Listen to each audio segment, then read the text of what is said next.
Last episode में तांग Shane कियान रेक्शवे और बिबिडोंग के साथ फाइट कर रहा था और उस दौरान कियान रेक्शवे ने अपनी डिवाइन स्किन हेवनली पनिशमेंट का यूज किया था और उसे रोकने के लिए तांग शेन अपनी असुरा गॉड की स्वॉर्ड की पावर को रिलीज करता है और दोस्तों उसका इम्पैक्ट इतना ज्यादा खतरनाक साबित होता है कि वो कियान रेक्शवे के डोमेन को पूरी तरह से तहस नहस कर देता है।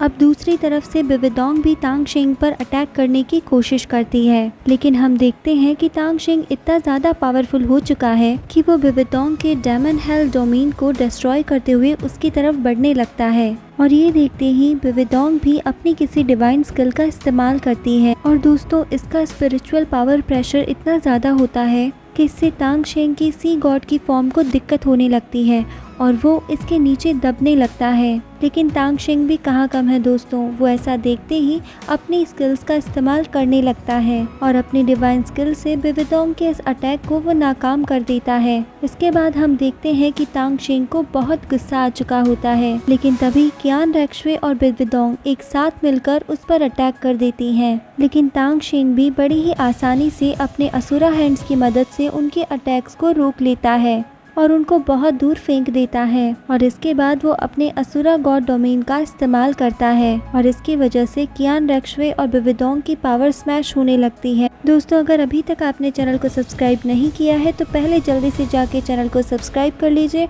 और बेल आइकन को भी प्रेस कर दीजिए ताकि इस चैनल के सारे अपडेट्स आपको मिलते रहें। दोस्तों इसके बाद तांग शेन असुरा गॉड की डिवाइन स्किल्स का यूज करता है और इसके इफेक्ट को हम ऐसे देखते हैं कि उनके चारों तरफ सिर्फ असुरा स्वॉर्ड्स का एक डोमेन बन जाता है।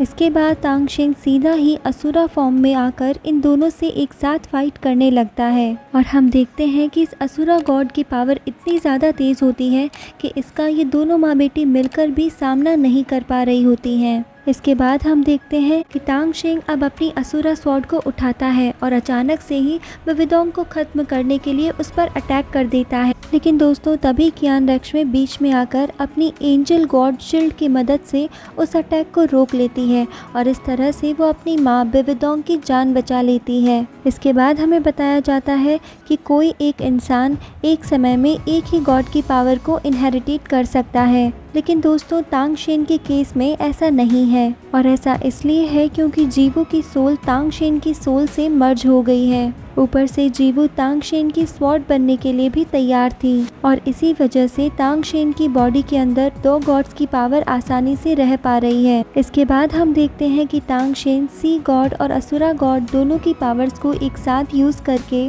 जीव गॉड्स का एक स्पेशल डोमेन क्रिएट कर लेता है और दोस्तों जैसे ही उस डोमेन में कियान रेक्शवे और बिबिडोंग अटैक करने की सोचती है तो तांग शेन इन दोनों को अपने से सिर्फ एक ही अटैक में दूर हटा देता है। इसके बाद हमें तांग शेन और जीवू के एक परफेक्ट कंबाइंड स्किल को दिखाया जाता है। वहीं इसी वजह से तांग शेन जो सी गॉड और असुरा गॉड दोनों की पावर्स को एक साथ यूज कर पा रहा था और वे उनकी पावर को यूज करके एक बवंडर को क्रिएट करता है और उसके वैक्यूम की वजह से बिबिडोंग और कियान रेक्शवे उसके अंदर खींची चली जाती है। दोस्तों ये बवंडर देखने में इस तरह है कि ये तांग शेन के दोनों हाथों के बीच में है और तांग शेन यहाँ पर अपनी स्वॉर्ड से अटैक करके इन दोनों को मारना चाह रहा है, लेकिन ये दोनों भी इसे रोकने के लिए एक साथ मिलकर अपने डोमेन का इस्तेमाल करती है। लेकिन असुरा स्वॉर्ड भी इनके डोमेन को तोड़ते हुए आगे बढ़ने लगती है और जैसे ही कियान रेक्शवे मरने वाली होती है उसी लास्ट मोमेंट पे बिबिडोंग आकर उसे बचा लेती है और दोस्तों हम देखते हैं कि ऐसा होते ही यहाँ पर एक पावरफुल एनर्जी ब्लास्ट होता है जो पूरे जियालिन गेट को ही डिस्ट्रॉय कर देता है। अब जब तांग शेंग नीचे आता है तो देखता है कि कियान रेक्शवे और बिबिडोंग वहाँ पर बैठी हैं और बिबिडोंग अपनी बहुत खराब सी हालत में बहुत ही मुश्किल से बोलती है कि तांग शेंग तुम जीत गए। और दोस्तों ये बात सुनते ही पूरे तियान दो एम्पायर के लोग खुशी मनाने लगते हैं और तांग शेंग के दोस्त उसकी गॉड वाली पावर का लिहाज किए बिना ही उसके ऊपर कूद पड़ते हैं। इसके बाद जीवू बोलती है कि द विंग अर्निंग के लोगों को अब फाइनली शांति मिल जाएगी। इसके बाद हमारा सीन फिर से बिबिडोंग पर शिफ्ट होता है जहां कियान रेक्शवे उससे कह रही होती है कि तुम तो हमेशा मुझसे नफरत करती थी, तो फिर तुमने आखिरी में मेरी हेल्प क्यों करी। ये सुनकर बिबिडोंग बड़ी ही मुश्किल से उसको रिप्लाई देती है कियान रेक्शवे, अब तुम्हारे ऊपर मेरा एक फेवर है, इसीलिए तुम्हें अब मुझे माफ़ करने की कोई भी ज़रूरत नहीं है, लेकिन फिर भी मैं उम्मीद करती हूँ कि तुम अपने दिल के बोझ को कम कर दोगी और अपनी लाइफ को एकदम से आज़ाद इंसान की तरह जियोगी। और दोस्तों, इतना कहने के बाद ही बिविडोंग की यहीं पर मौत हो जाती है, जिसके बाद कियान रेक्शवे रोते हुए उसे अपने साथ यहाँ से लेकर चली जाती है। इसके बाद तांग शेंग उगते हुए सूरज को देखकर कहता है, फाइनली ये जंग खत्म हुई। इसके बाद हमें तांग शेंग के बचपन के गांव का सीन दिखाया जाता है और यहाँ पर इनके गांव का नाम बदलकर डिवाइन स्पिरिट विलेज रख दिया जाता है। इसके बाद फिर से हमारा शेन शिफ्ट होकर एक दूसरी जगह पर आता है। यहाँ पर सभी श्रैक डेविल्स की शादी के लिए सजावट की गई होती है। वहीं इस शादी में पुराने सी गॉड, 9 कलर गॉड और असुरा गॉड भी आए हुए होते हैं। इसके बाद दोस्तों हमें दिखाया जाता है पहला कपल, जो है कैट गर्ल और मोबाई, और इनके बाद मोटू और बाइसियांग। उनके बाद ऑस्कर और रुंग रुंग को दिखाया जाता है। दोस्तों, यहाँ इनकी शादी भी हो रही होती है और साथ ही में अब ये गॉड भी बन चुके होते हैं। और दोस्तों, अब बारी आती है हमारे हीरो सी और असुरा गॉड की, जिसके सामने जीवो बहुत ही सज धज कर आ रही होती है और दोस्तों ये बहुत ही ज़्यादा सुंदर लग रही होती है। आप भी इसके बारे में हमें कमेंट सेक्शन में कमेंट करके बता सकते हैं। इसके बाद जीवो तांग शेन से कहती है, अब मैं तुम्हारी वाइफ बन जाऊंगी।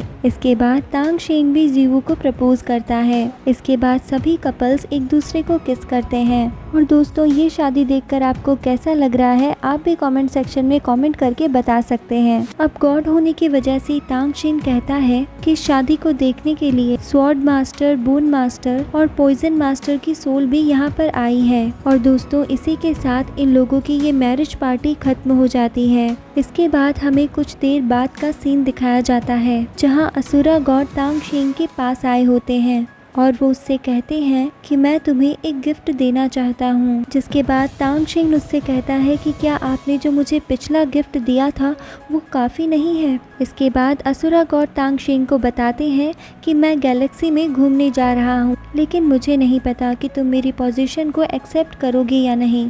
मेरी पोजीशन के मुताबिक मैं गॉड्स का किंग हूँ और इसीलिए क्या तुम मेरी पोजीशन को एक्सेप्ट करके गॉड रियलम को ज्वाइन करना चाहोगे। और दोस्तों, हम देखते हैं कि तभी यहाँ पर सी गॉड भी आ जाते हैं और तांग शेंग से कहते हैं कि ऐसा कुछ मैं भी सोच रहा था, क्योंकि मेरे ख्याल से तुम गॉड रियलम में सी गॉड और असुरा गॉड दोनों की पोजीशन को एक साथ हैंडल कर सकते हो। इसके बाद तांग शेंग इन दोनों को ही बड़े ही प्यार से शुक्रिया कहता है और इस बात के लिए अभी मना कर देता है। और दोस्तों, इसके बाद हमें सीन दिखाया जाता है 10,000 सालों के बाद और हम देखते हैं तांग शेन के इस डिवाइन विलेज को। और दोस्तों, अब इसी विलेज से सॉल लैंड की आगे की स्टोरी कंटिन्यू होगी, इसीलिए हमें यहाँ पर सबसे पहले इस स्टोरी के मेन कैरेक्टर को दिखाया जाता है। इसके पास कुछ स्पेशल पावर्स भी होती हैं। दोस्तों, इसको देखकर लगता है कि ये लड़का ज़रूर ही किसी न किसी गॉड से रिलेटेड है। और दोस्तों, इसी के साथ हमारा ये एपिसोड यहाँ पर ख़त्म होता है। तो दोस्तों, अब हम मिलते हैं इसकी आगे की स्टोरी लाइन के साथ।